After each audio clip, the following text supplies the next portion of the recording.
Good morning everyone. मैं ज्योति पारिक और आपका हमारे महाविद्यालय के इस यूट्यूब चैनल में एक बार फिर से स्वागत है। आज मैं आपके लिए आपका बीए सेकेंड ईयर का जो पेपर है आर्थिक और संसाधन भूगोल, उसमें आपका एक टॉपिक है उद्योगों के स्थानीयकरण के कारण। आज हम इसको देखने जा रहे हैं। तो देखिए, उद्योगों के स्थानीयकरण के कारण ये आपका टॉपिक है। तो हम देखिए, उद्योगों के बारे में आपने पहले भी बहुत पढ़ा है पिछली क्लासों में। जैसे उद्योग होते हैं, अनेक प्रकार के उद्योग होते हैं, जैसे कुटीर उद्योग है, लघु उद्योग है, वृहद उद्योग है। और जैसे ये तो इनके प्रकार हो गए पैमाने के आधार पर। और जैसे और हम इनका प्रकार देखते हैं तो जैसे सूती वस्त्र उद्योग है, लोहा और इस्पात उद्योग है, एल्यूमिनियम उद्योग है, नमक उद्योग है आदि। इस प्रकार से अनेक प्रकार के उद्योग लगाए जाते हैं। तो देखिए, हम देखते हैं सबसे पहले उद्योग की एक साधारण सा अर्थ। तो देखिए, सामान्यतः किसी भी व्यवस्थित, हम देखते हैं उद्योग किसे कहते हैं। तो इसके बारे में हम देखते हैं, किसी भी व्यवस्थित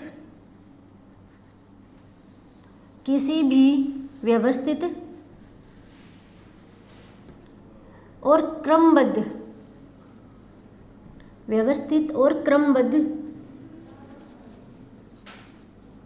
क्रमबद्ध रूप से जो कार्य किया जाता है, क्रमबद्ध कार्य।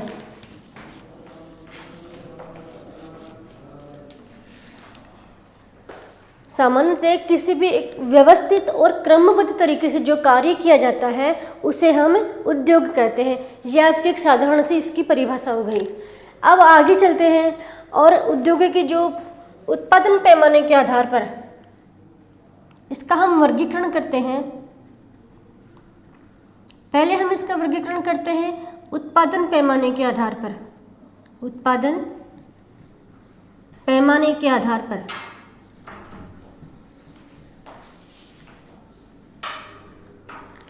हमने इसका वर्गीकरण किया है सबसे पहले उत्पादन पैमाने के आधार पर। तो उत्पादन के पैमाने के आधार पर उद्योगों को 3 भागों में बांटा गया है।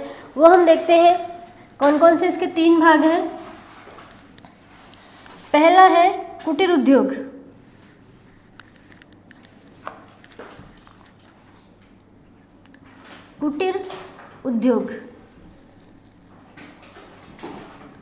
दूसरा है लघु उद्योग और तीसरा है वृहद उद्योग।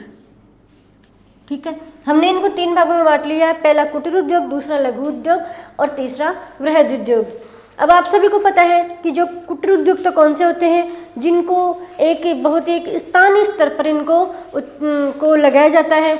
जैसे छोटे छोटे जो उद्योग, बिल्कुल निम्न छोटे स्तर के जो उद्योग होते हैं उनको हम कुटीर उद्योग कहते हैं। लघु उद्योग से थोड़े बड़े होते हैं, ये मध्यम स्तर के जो उद्योग होते हैं उनको हम लघु उद्योग बोलते हैं।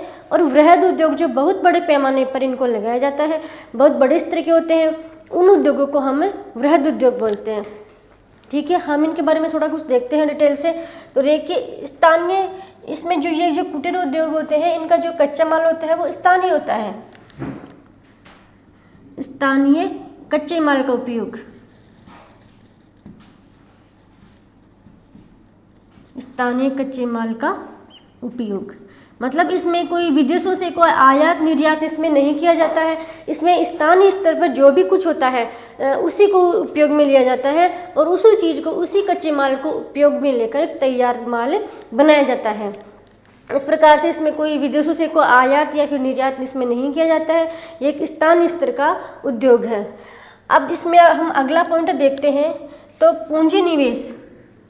इसमें पूंजी का जो निवेश है बहुत ही कम होता है, वो है 25 लाख तक। कुटीर उद्योगों में पूंजी का निवेश होता है केवल 25 लाख रुपए तक। ठीक है, आगे हम देखते हैं तो ये एक प्राचीनतम पद्धति है। प्राचीनतम पद्धति मतलब प्राचीन काल से ही इस प्रकार के जो उद्योग हैं वो चले आ रहे हैं। जैसे चरखा उद्योग है, वो हाथ से जो चरखा काटते थे वो सूत बनाते थे। इस प्रकार से जो प्राचीनतम, बहुत पुराने ज़माने से ही इस प्रकार के उद्योग चले आ रहे हैं। अब हम देखते हैं कि जो कुटीर उद्योग हैं उनमें किन किन उद्योगों को हम शामिल करते हैं। तो देखिए, कपड़ा बुनना, कपड़ा बुनना, बर्तन बनाना और ईंटें बनाना। इस प्रकार के जो छोटे स्तर पर कपड़ा बुनना, ठीक है, जैसे कुछ महिलाएं होती है, ग्रामीण महिलाएं होती है जो अपने राजस्थान में एक बंदेज की जो को है, कपड़े की बंदेज की जो बुनाई है वो बहुत प्रसिद्ध है। और ये जो बंदेज है, बंदेज का जो कार्य है वो महिलाओं के द्वारा घर में ही किया जाता है। इस प्रकार से जो महिलाओं के द्वारा या फिर कोई परिवार के कुछ सदस्यों के द्वारा अपने ही घर में स्थानीय स्तर पर छोटे रूप में जो भी कार्य किया जाता है वो कुटीर उद्योग होता है।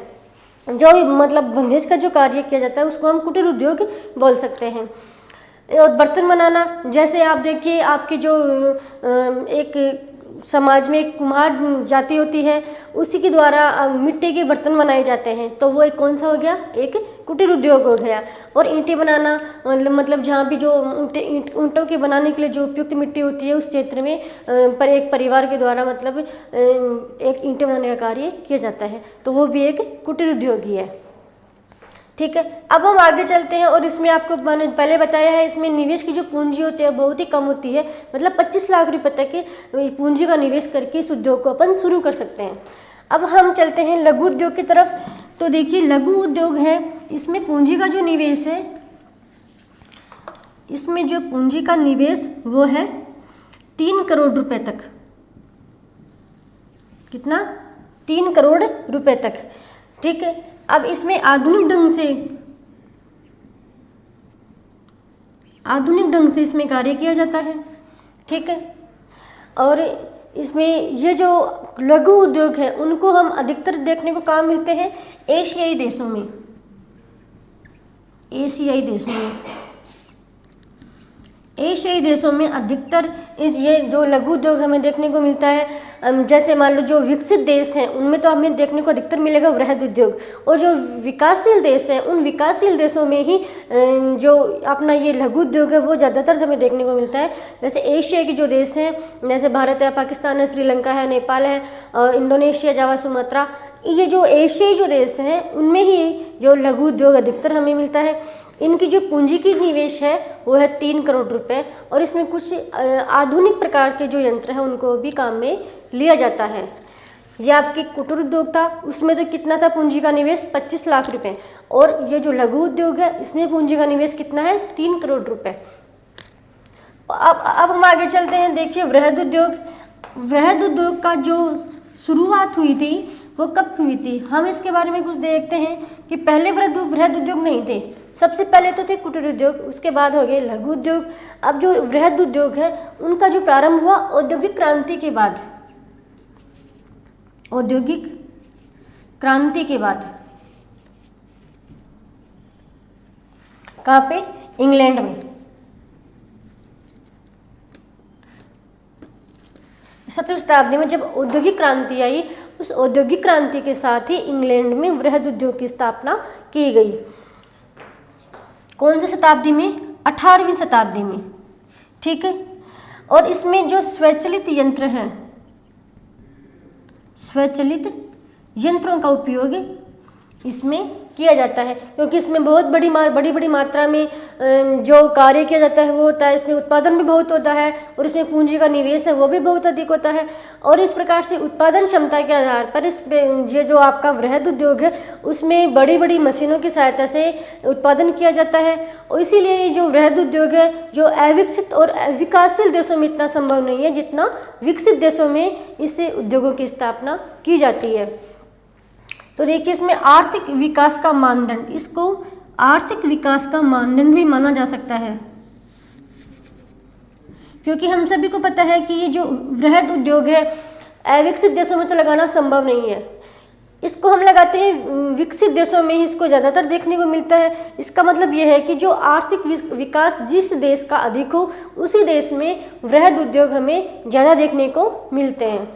ठीक है, इस प्रकार से हमने उत्पादन के पैमाने के आधार पर उद्योगों को 3 भागों में बांट लिया था। पहला हमारा कुटीर उद्योग, दूसरा लघु उद्योग और तीसरा वृहद उद्योग। ठीक है, अब हम आगे चलते हैं और दूसरा हमारा वर्गीकरण है औद्योगिक अवस्थिति के आधार पर। औद्योगिक अवस्थिति के आधार पर, औद्योगिक अवस्थिति, इसके आधार पर हमने जो वर्गीकरण किया है उसको हम देखते हैं। पहला हमारा वर्गीकरण वो है कच्चे माल के आधार पर, कच्चा माल। ठीक है। अब जो कच्चा माल जैसे जो हमारे जो खेतों में जो भी कुछ उत्पन्न होता है, उसी जो उस खेतों में जो कुछ हमें उत्पन्न होता है उसके द्वारा जो हमें तैयार माल बनाते हैं उसको बोलते हैं। जैसे चीनी उद्योग है, चीनी उद्योग हमें गन्ना से हम चीनी जो उद्योग लगाते हैं।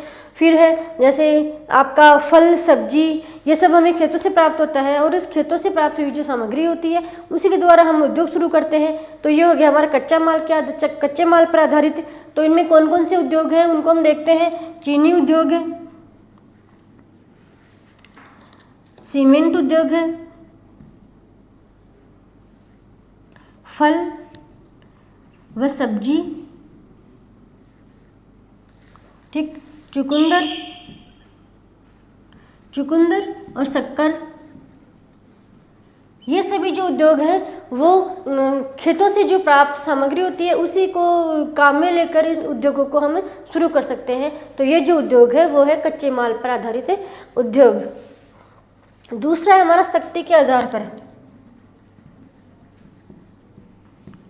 शक्ति के आधार पर। तो हम इन शक्ति के आधार पर जो भी हम उद्योग शुरू करते हैं उनको हम देखते हैं कि कौन कौन से उद्योग होते हैं। जैसे जल विद्युत,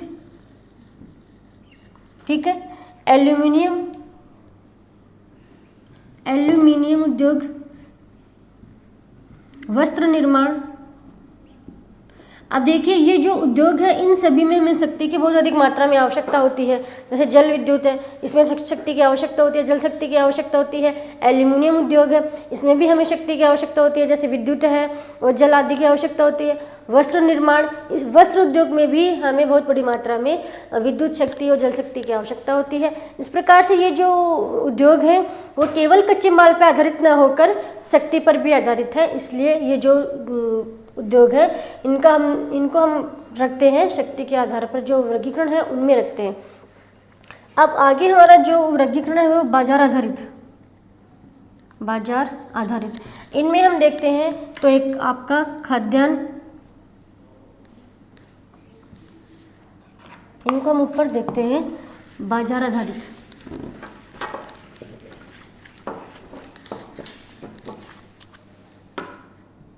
बाजार आधारित उद्योग जिसमें है हमारा खाद्यान्न, रसोई गैस,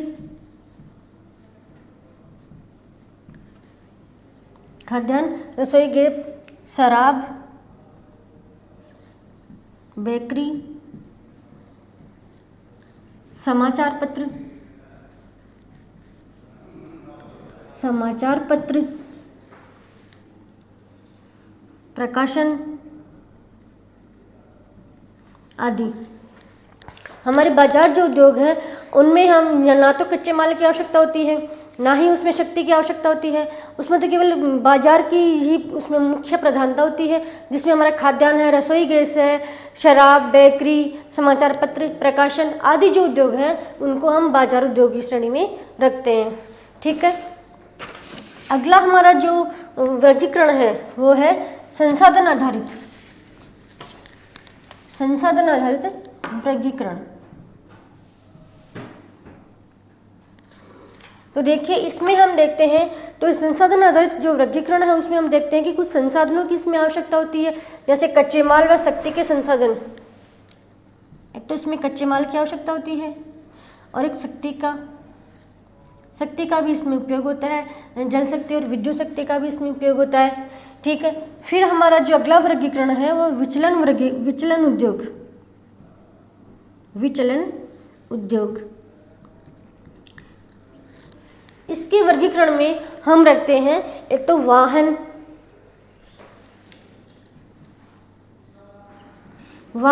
जहाज निर्माण, ठीक है, रेलवे, वायुयान, वायुयान, मानव निर्मित रेसे, मतलब कृत्रिम रेसे, कृत्रिम रबड़, कृत्रिम रबड़। इस प्रकार से इन सभी चीज़ों को हम रखते हैं विचलन उद्योग में। कौन कौन से हैं? वाहन, जहाज, रेलवे, वायुयान, मानव निर्मित जो रेसे हैं, कृत्रिम रबड़, इन सभी उद्योगों को हम रखते हैं विचलन उद्योगों में। ठीक है, आगे हमारा जो प्रकार है वो है बहुस्थिति उद्योग।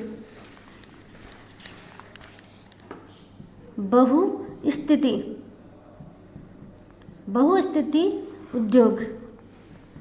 तो देखिए, इस प्रकार से जो उद्योग होते हैं बहुस्थिति की उद्योग, इनको स्थापना करने के लिए हमें एक मेन पॉइंट की आवश्यकता होती है। उसमें मेन पॉइंट हम ढूंढते हैं कि जहाँ पर किस स्थान पर इन उद्योगों को स्थापित किया जाता है कि जहाँ से हमें कच्चे माल भी प्राप्त हो सके, बाजार भी समीप हो, शक्ति के संसाधन भी हमें समीपता से प्राप्त हो सके। इस प्रकार से सारी चीज़ों को देखकर हम एक मेन पॉइंट पर इन उद्योगों की स्थापना करते हैं। उनमें से कौन कौन से उद्योग हैं? जैसे लोहा इस्पात उद्योग, सबसे इम्पोर्टेंट है अपना लोहा इस्पात उद्योग। ठीक है, एल्यूमिनियम और तेल शोधन,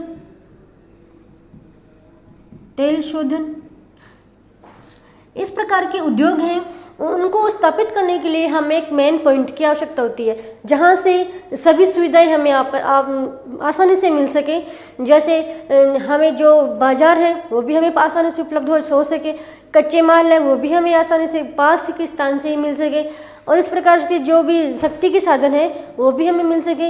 इस प्रकार से आपके आगे आएगा वेबर के अवस्थिति की सिद्धांत है, उनमें आगे हम पढ़ेंगे कि उद्योगों की जो अवस्थिति की जो सिद्धांत है वो हम पढ़ेंगे। उसमें हम देखेंगे कि जो उद्योगों के स्थानीयकरण के कारण है वो कौन से स्थानों पर हमें उद्योगों की स्थापना करनी है, वो सब हम आगे पढ़ेंगे। तो आज हमने इन उद्योगों के बारे में देखा है। उद्योगों को उनके उत्पादन के पैमाने के आधार पर हमने इनका वर्गीकरण किया है, और हमने इनके जो उद्योगों के पैमाने के आधार पर वर्गीकरण किया है। उसके आधार पर हमने उनके जो उद्योगों की जो अवस्थिति है उसके आधार पर भी हमने उद्योगों को वर्गीकृत किया है। उसके आधार पर हमने 6 भागों को उद्योगों को बांटा है।